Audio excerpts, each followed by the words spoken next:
Dieu.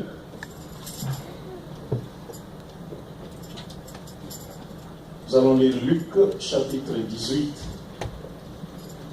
Chapitre 18, Luc 18, verset 1 jusqu'à 8.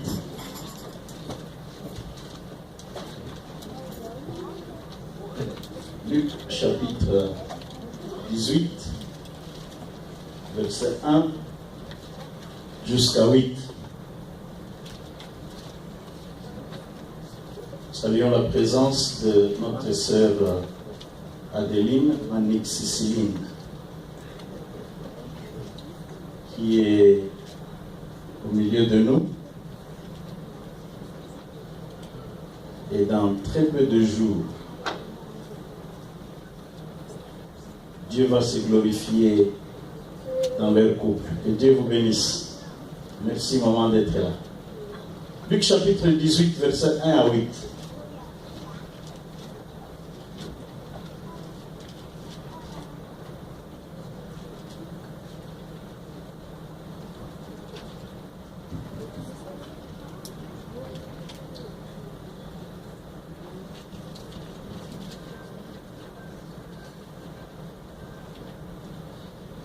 Luc chapitre 18. Que je vais lire. Jésus leur adressa une parabole pour montrer qu'il faut toujours prier et ne point se relâcher. Il dit, il y avait dans une ville un juge qui ne craignait point Dieu et qui n'avait d'égard pour personne. Il y avait aussi dans cette ville une veuve qui venait lui dire, fais-moi justice de ma partie adverse. Pendant longtemps, le juge qui ne craignait pas Dieu refusa. Mais ensuite, il dit en lui-même, même si je ne crains pas Dieu et que je n'ai d'égard pour personne, mais cette veuve m'importune. Alors je lui ferai justice afin qu'elle ne vienne pas sans cesse me rompre la tête, qu'elle cesse de me déranger.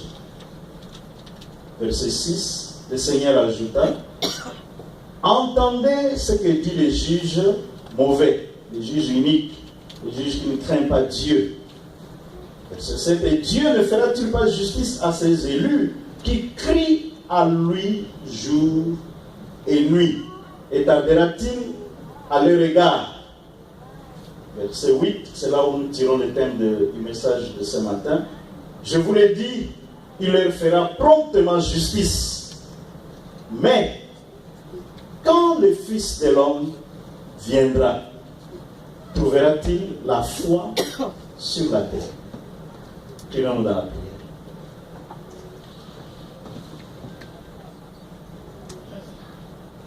Père, aujourd'hui, comme on dit les disciples, notre prière se vient au secours de notre foi. Bénis ce message, Saint-Esprit agit pour toucher les cœurs, pour que quand Jésus-Christ revienne, qu'il trouve la foi en nous et dans cette Église. Au nom de Jésus-Christ. Amen. Amen. Amen. Dieu nous a fait grâce. Nous étions à la convention du Full Gospel à Las Vegas. Une ville des extrêmes. Une ville où vous trouvez tout à l'extrême. L'argent à l'extrême. Vous pouvez côtoyer des gens qui perdaient de l'argent et ça ne leur disait rien. Il peut jouer dans un casino parce que c'est une ville où il y a plein de casinos. Il peut jouer pour 50 000, 100 000 dollars. L'argent que nous cherchons à investir dans le royaume de Dieu. Il perd ça et ça ne lui dit rien. Une ville des extrêmes. Mais c'est aussi une ville, nous l'appelons ici aux États-Unis, Sin City. Le péché là-bas est à l'extrême. Il y a des femmes qui se promènent à moitié nues. Et pas de moindres femmes, extrêmement jolies. C'est comme si Dieu les a créées, mais le diable a ajouté encore un peu de beauté juste pour attirer les gens. Il est dit de Las Vegas que les gens descendent à l'aéroport très joyeux parce qu'ils ont encore l'argent dans les poches. Mais quand ils rentrent, regardez la figure des gens. Ils ont la figure en forme de 111, fatigués et chargés, en colère contre tout l'argent qu'ils ont perdu. Mais c'est là que nous avions eu une convention merveilleuse avec le Full Gospel Businessmen's Fellowship International, où nous avons appris de grandes choses. Quelque chose de particulier qui m'avait touché là-bas, c'est que nous avons rencontré un frère. Il est gabonais. Il est membre du Full Gospel, mais il est aussi pasteur. Non, il est nigérian, mais il est pasteur au Gabon. Ce frère-là, nous nous sommes retrouvés dans une chambre, après une séance de conférence. On s'est retrouvés dans une chambre et on discutait sur notre pays. On parlait sur le Congo. On se disait, mais Seigneur, vraiment, qu'est-ce qui se passe au Congo? Qui nous a ensorcelés? Pourtant, il y a plein de serviteurs dans ce pays. Pourtant, il y a ceci. Pourtant, il y a cela. Il y avait quelques frères qui venaient du Congo qui ont dit, mais vraiment, ce pays-là, on ne sait pas qu'est-ce qui se passe. Ils ont commencé à raconter les mauvaises choses qui se passent au Congo. Et ces frères-là nous disaient toujours, est-ce que vous avez prié? Est-ce que vous avez prié? On s'est retourné vers le frère pasteur. Il me dit, toi, tu ne sais pas que c'est le Congo qui a apporté l'évangile au Gabon. Tu ne sais pas que partout dans le monde, il y a des serviteurs congolais. Nous prions, et ce n'est pas de la blague. Et il va continuer en disant, oui, c'est tout beau ce que vous dites. Mais est-ce que vous avez prié? C'est vers la fin, après une discussion d'à peu près 1 heure, que nous nous sommes dit, nous prions quand même pour notre pays. On s'est tenu par la main et on a prié. Quelque chose de particulier. Encore. J'ai rencontré un disciple là-bas à Las Vegas, quelqu'un que j'avais amené au Seigneur, et qui est venu ici aussi à Cincinnati, qui a habité avec Papa Jacques. Alors il a appris que j'étais là-bas, il est venu me chercher, nous sommes allés chez lui à la maison. Et là, encore, il m'a demandé comment va l'église, comment va. Et j'ai commencé à me lamenter, me disant, bon, je ne sais pas, être pasteur aux États-Unis, c'est pas facile. Je viens du Congo où être pasteur, c'est beau. Vraiment, les gens ont de la considération, ils ont ceci, ils font cela. Mais ici, c'est difficile d'avoir une église stable, d'avoir des gens qui sont committed pour le travail de Dieu. C'est difficile d'être pasteur dans ce pays. Et il y avait un autre pasteur qui était là à côté, que nous avions rencontré là-bas aussi, qui vit à Las Vegas, qui nous dira, pasteur, est-ce que tu pries pour cela? Je dis, mais frère, j'ai gêné les jeûnes de 40 jours, de 30 jours, de 21 jours, de ceci, de cela. J'ai gêné. Ok, est-ce que tu continues à prier? Alors nous nous sommes tenus encore par la main et on a prié. Et c'est pendant que l'on priait que ce passage est venu dans ma pensée. C'est comme si Dieu l'avait déposé dans ma pensée. Quand Jésus-Christ reviendra, trouvera-t-il encore de la foi? Quand Jésus-Christ reviendra, est-ce qu'il va trouver la foi? Ça, c'est une question que pas un prêtre avait posée, pas un pasteur, pas un apôtre, pas un prophète, mais c'est Jésus-Christ qui a posé cette question. Et quand Jésus-Christ posait cette question, il voyait notre temps, le temps de la fin. Quand Jésus-Christ reviendra, est-ce qu'il trouvera encore de la foi? J'ai analysé cette pensée que Dieu avait déposée en moi. Pendant tout le temps que j'étais à Las Vegas et depuis que je suis venu ici, cette pensée me hante, ça me dérange et je suis en train de discuter. Donc ce message, ce n'est pas beaucoup plus pour vous, mais c'est pour moi, pour la lutte que j'ai en moi-même. Est-ce que quand Jésus-Christ reviendra, il trouvera encore de la foi en moi? Tu peux te poser cette question si tu es concerné aussi.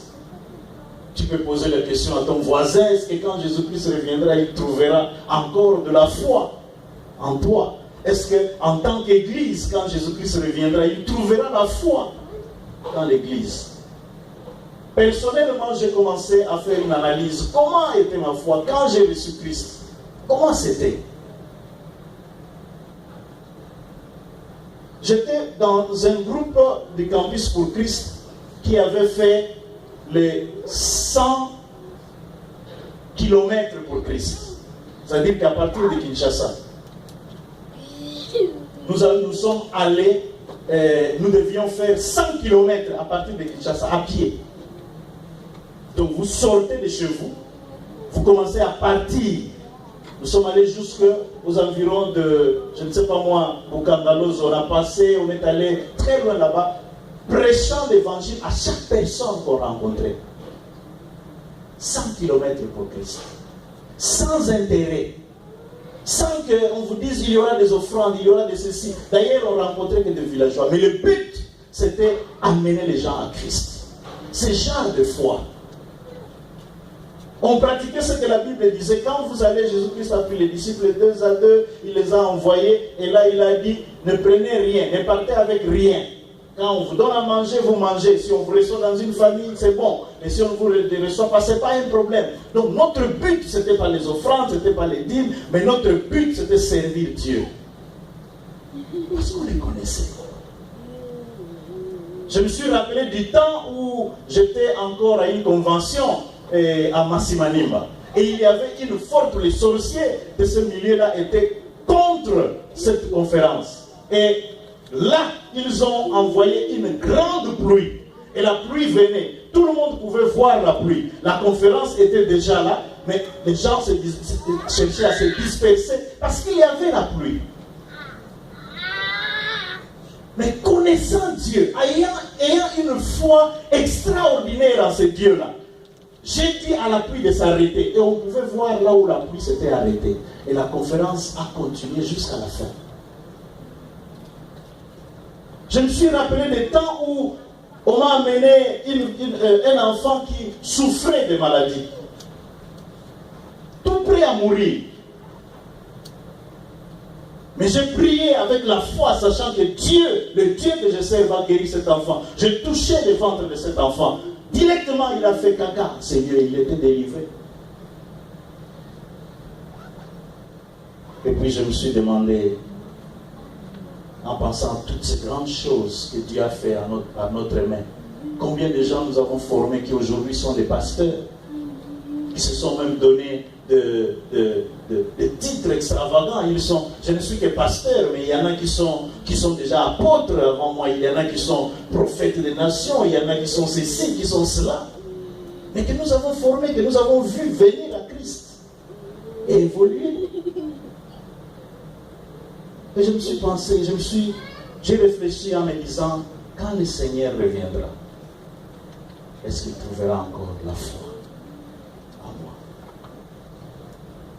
J'ai pensé au jour où moi et mon épouse, on venait de se marier, il n'y avait pas l'argent. À l'époque, on venait de faire, comment on dit, il y avait pillage au pays.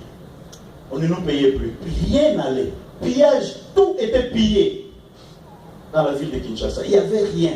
Mais nous avions vécu pendant un long moment, ne comptant que sur le Seigneur. Parce qu'à cette époque-là, chrétiens comment on dit, extrémistes que nous étions, nous ne pouvons pas manger les choses qu'on avait pillées. On ne s'attendait qu'au Seigneur. Et comment Dieu nous a fait sortir de ces choses-là? Par la foi. Quand le Seigneur va revenir, est-ce qu'il trouvera encore ces gens de foi? Il y a un terme dans la Bible, pas dans la Bible, mais un terme scientifique qui montre la perte de la foi. C'est qu'on a perdu la foi. On n'est plus dans la foi. Et cela s'appelle l'apostasie. L'apostasie. Dieu m'a amené dans Jérémie chapitre 5, verset 30 à 31. pour comprendre ce terme de l'apostasie, pour savoir ce qui se passe maintenant. Jérémie chapitre 5, verset 30 jusqu'à 31. Jérémie, de l'Ancien Testament, tous ces prophètes avaient prophétisé sur notre temps. Qu'est-ce que Jérémie dit? Le chapitre 5, le verset 30 et le verset 31. Il commence par dire des choses horribles, abominables se font dans le pays. Les prophètes prophétisent avec des faussetés. Les sacrificateurs dominent sous leur conduite. Et mon peuple prend plaisir à cela. Que ferez-vous à la fin, quand le Fils de l'homme reviendra? Que ferez-vous à la fin? Quelle est la caractéristique aujourd'hui de notre monde, bien-aimé? D'abord, cherchons à comprendre pourquoi les gens tombent dans l'apostasie. Nous allons voir que toutes ces caractéristiques, c'est ce que nous vivons aujourd'hui. Nous vivons un temps de crise intense de la foi. Il y a une crise intense de la foi dans l'Église. Il y a une crise intense de la foi dans le milieu où nous sommes. Il y a une crise de la foi. Mais qu'est-ce qui fait cela? Qu'est-ce qui fait que les gens tombent dans la crise de la foi? Qu'est-ce qui fait qu'il n'y a plus de foi? Et le Seigneur se demande, quand je viendrai, est-ce que je ferai ces choses? Qu'est-ce qui fait cela? Quelles sont les raisons qui poussent les gens à abandonner la foi?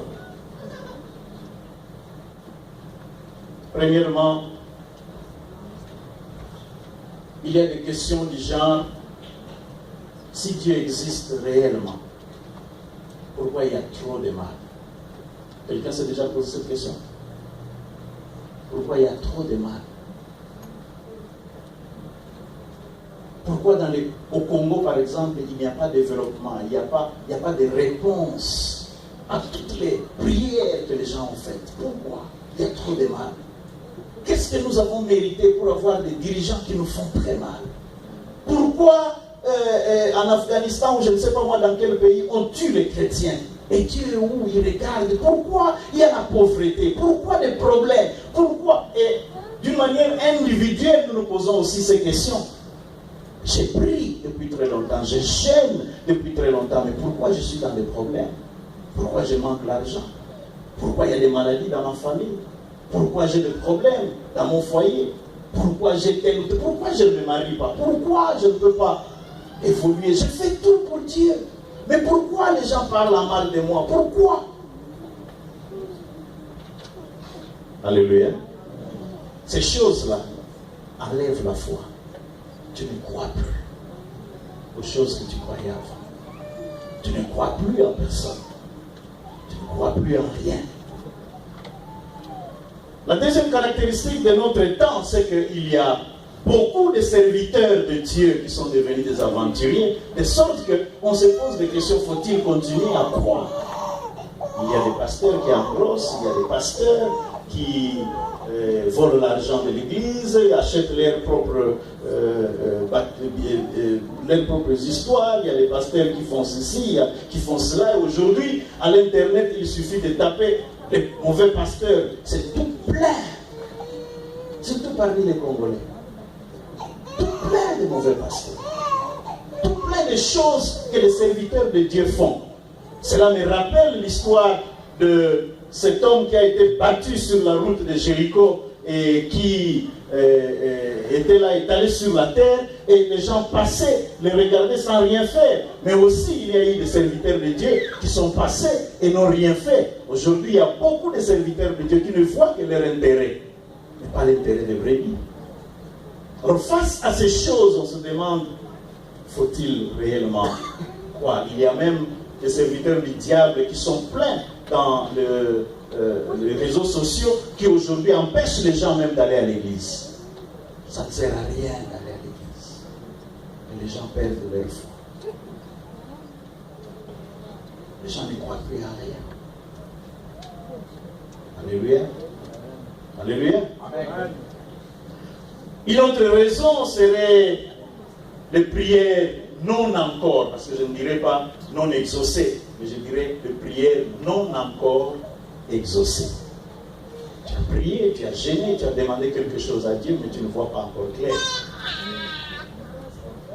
Quand nous lisons Hébreux chapitre 11, où on parle des héros de la foi, bien aimé, vous verrez qu'il y en a pour qui Dieu a répondu au tic-au-tac. Et aujourd'hui, nous avons des prophètes qui se disent les tic-au-tac. Moi, quand je prie, la chose s'accomplit, je fais ceci, la chose s'est faite. Mais les autres là, eh bien aimé, quand tu lis Hébreux chapitre 11, tu verras qu'il y a des gens qui ont attendu 100 ans avant de recevoir quelque chose. Il y en a qui ont attendu 20 ans.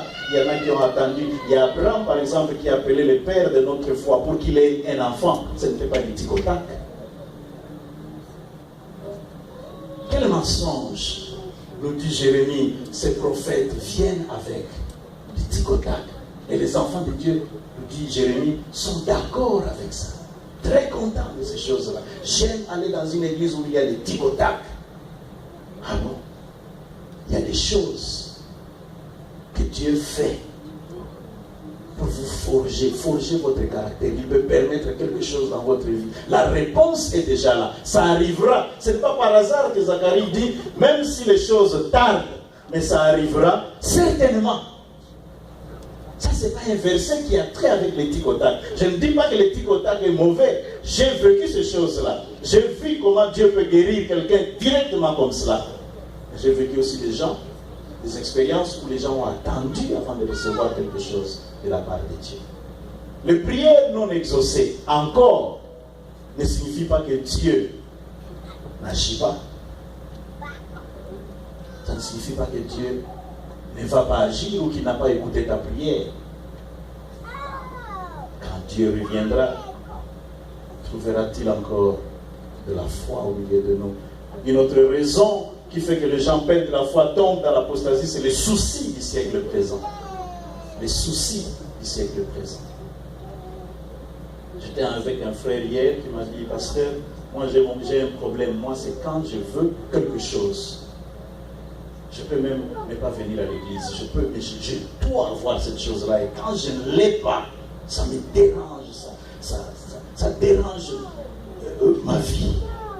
Les soucis du siècle présent peuvent vous éloigner de la parole de Dieu, peuvent vous éloigner de Dieu, peuvent vous éloigner. On veut avoir. Nous sommes dans un pays capitaliste. Nous sommes dans un pays où on veut bien s'habiller, on veut bien rouler dans une très belle voiture, on veut avoir une très belle maison, on veut avoir le prochain travail qui te paye très bien, on veut avoir ceci, on veut avoir cela. Les soucis du siècle présent. Et lorsque ça ne se fait pas exactement comme tu veux, tu peux abandonner la foi. Tu peux abandonner la foi. Que dire des gens qui ont attendu de Dieu et qui même n'ont pas reçu? Bien-aimé, je suis arrivé au point où je me dis que Dieu me donne, gloire à lui, qui ne me donne pas, je resterai toujours chrétien. Je resterai toujours enfant de Dieu. Je le servirai toujours. Je dirai toujours que Dieu est bon. Même si je ne reçois rien, je dirai toujours Dieu est le Dieu de l'abondance. Il est Dieu. Comme quelqu'un avait posé la question à Dieu, Seigneur, où est-ce que tu étais quand moi je souffrais? Et Dieu lui a répondu, ah, j'étais au même endroit que j'étais quand Jésus-Christ, mon fils, était sur la croix. Au même endroit. Il y a encore une fois, une histoire qu'on raconte d'un enfant de Dieu qui chaque fois, je ne sais pas si c'était dans un rêve, il voyait toujours 4 pieds. Dieu lui avait montré 4 pieds. Et il disait, waouh, les 2 pieds c'est pour moi quand je marche avec Dieu. 2 pieds c'est pour moi, 2 pieds c'est pour Dieu. Nous marchons toujours ensemble. Je crois que ça doit être un tableau que maman Marie m'avait donné. Ça parlait de ces choses. 2 pieds, 4 pieds. 2 pour Dieu, 2 pour moi. Nous marchons ensemble. Je crois que c'était un rêve. Et dans son rêve, à un certain moment, il verra qu'il n'y a plus 4 pieds, mais il n'y a que 2 pieds qui marchent. Et c'est à cette période-là qu'il souffrait, il avait des problèmes, il ne savait pas quoi faire. Et il pose la question à Dieu, Seigneur, quand tout va bien, je te vois là avec moi, 4 pieds, nous marchons ensemble, tes 2 pieds et mes 2 pieds. Mais quand j'ai de sérieux problèmes, tu m'abandonnes, il n'y a que 2 pieds que je vois. Et le Seigneur va lui répondre, ces 2 pieds-là que tu vois, ce ne sont pas tes pieds. Ce sont mes pieds à moi. Et puis il dit à Dieu, et moi je suis où? Mais c'est parce que je te porte. Alléluia. Tu es avec moi, entre mes mains. C'est pourquoi tu ne vois pas tes pieds.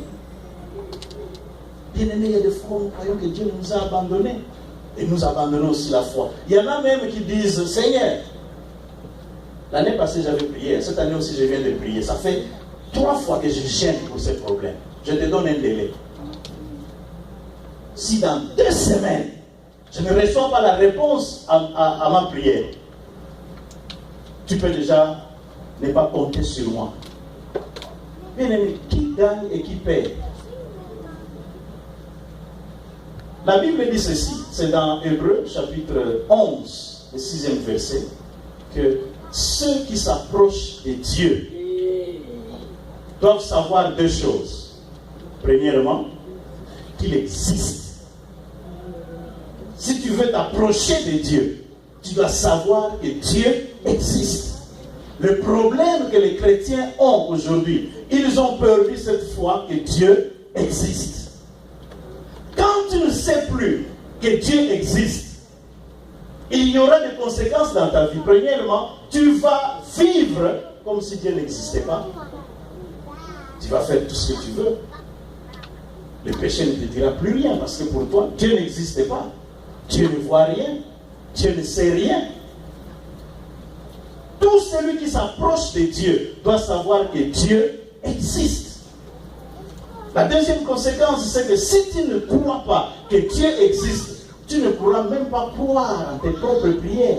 Tu ne peux pas croire que Dieu peut résoudre tes problèmes. Il dit dans sa parole, celui qui croit, celui qui s'approche de Dieu doit croire que Dieu existe, mais il faut qu'il sache aussi que Dieu est le rémunérateur de ceux qui le cherchent.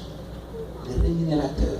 Qu'est-ce que cela signifie? Si je prie, si j'ai la foi, Dieu m'accordera ce que je demande. Et Zacharie d'ajouter, même si ça traîne, crois toujours.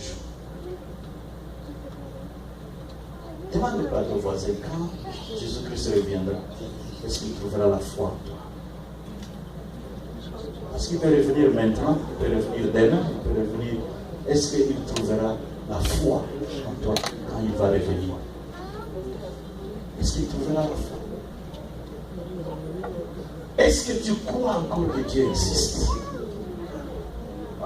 Est-ce que tu crois que Dieu existe? Si tu crois que Dieu existe, quelle est ta façon de vivre? Je ne sais pas pour vous, bien aimé. Ce n'est pas parce que je suis pasteur. Ça, c'est depuis que, comme disait quelqu'un, ma maman m'a né. Mais ce n'est pas un mot français.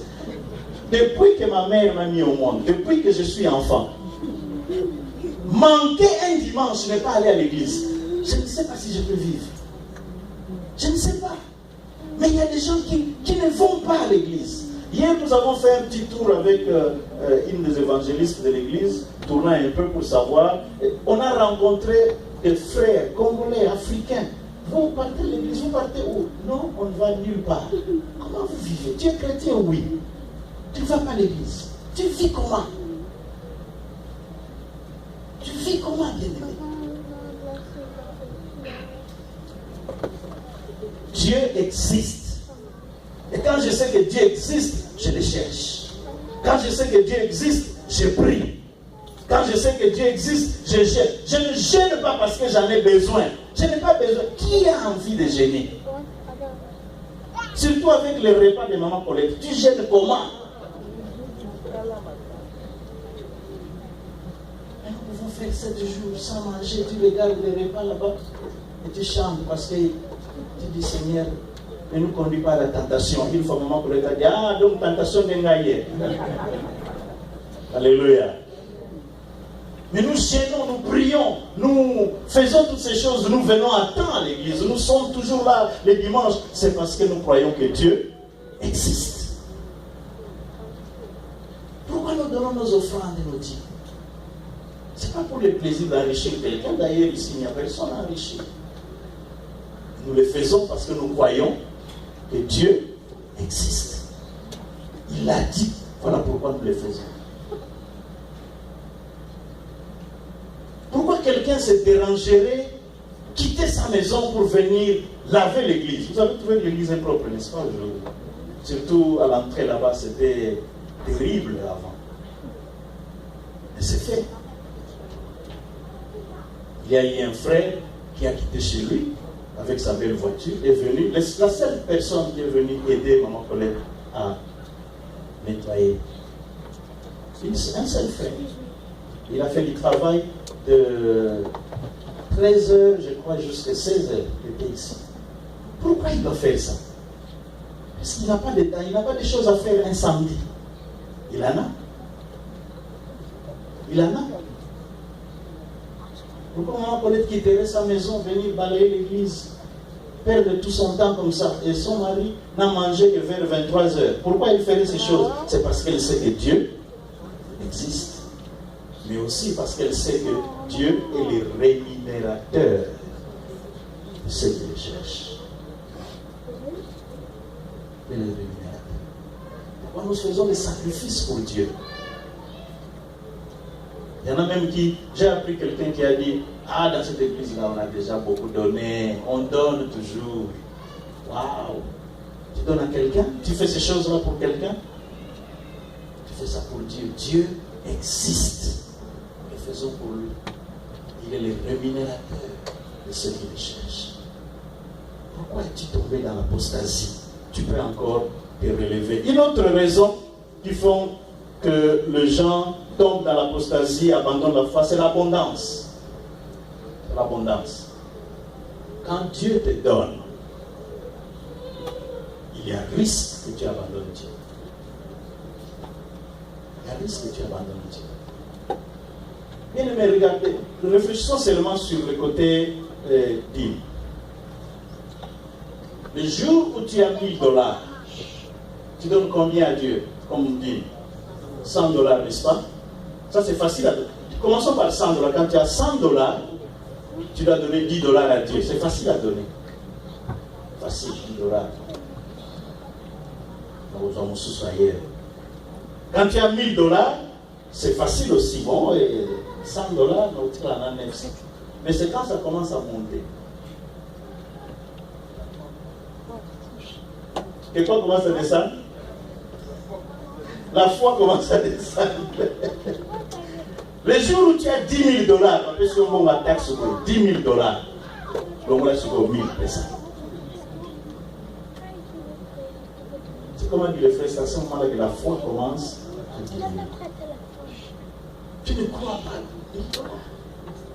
Dieu va-t-il vraiment me bénir avec mes $1000? Et là, le diable ne te fera pas voir Dieu. Il ne te fera pas voir l'église, mais il te fera voir la personne qui dirige l'église. $10. Ah, pasteur Abotondo.